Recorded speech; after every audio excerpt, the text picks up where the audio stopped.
আসসালামু আলাইকুম রহমতুল্লাহি বারাকাতু। এই মুহূর্তে আমি যেখানে আছি সেখানে ৫টা মেশিন আজকে ওনাদের স্যাম্পল হিসেবে আমরা ডেলিভারি করেছি। স্যাম্পল মেশিনের মধ্যে রানিং এই মুহূর্তের C44 এবং আছে হচ্ছে C74। এই হচ্ছে C74। এই মেশিনটা অনেকেই ইউজ করতেছেন, আর যারা ইউজ করার জন্য ভাবছেন তারা দেখে নেন মেশিনটা। এটা হচ্ছে C7, এটা ফ্যাক্টরিতে আছে। আমি এই মুহূর্তে যেখানে দাঁড়ানো আছি এই ফ্যাক্টরিতে প্রায় উস্তাদ কতগুলো মেশিন আছে? কি বললো? না, টোটাল মেশিন এখানে জ্যাক জ্যাক মেশিন আছে প্রায় 700। 700। 700 সাত কত হবে?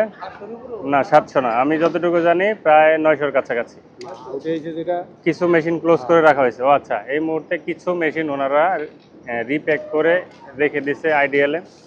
আর যেগুলি রানিং আছে এই রানিং মেশিনের মধ্যে 700+ মেশিন এখন আছে। রানিং চলতেছে। তো এখন স্টাইল চেঞ্জের কারণে কিছু মেশিন পরিবর্তন হয়, আর পরিবর্তন হওয়ার পরে যেগুলো আইডিয়াল মেশিন থাকে এগুলা রেখে দেয় আইডিয়ালে। যেমন এই মেশিনটা এখন আইডিয়াল হয়ে গেছে।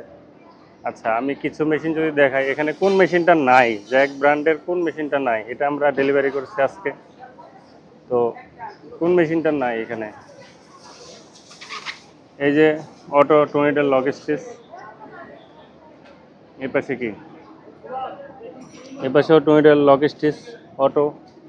আচ্ছা, এখানে আমরা সুইং রানিং ফ্লোরে যাব না, রানিং ফ্লোরে গেলে দেখা গেছে কাজের ব্যাঘাত ঘটবে।